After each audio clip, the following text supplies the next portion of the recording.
Bassano, comune dereferendumizzato.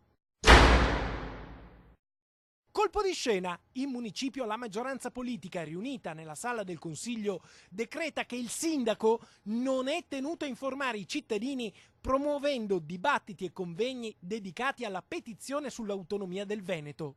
Questa amministrazione targata Partito Democratico ha votato compattamente contro. La Lega attacca la sinistra accusandola di aver tentato di disinnescare il referendum sull'autonomia, che politicamente è una bomba nucleare.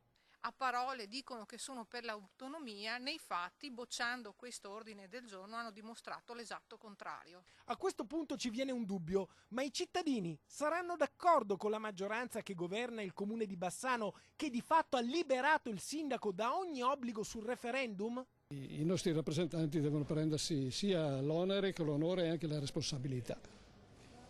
Anche il sindaco? Certamente, lui è il primo responsabile della città, non è solo la prima persona in città, il primo cittadino, è anche il primo responsabile. Penso sia il suo compito, se è stato eletto come sindaco è giusto che lo faccia lui. Dovrebbe farlo per imparzialità politica e essendo veneto anche.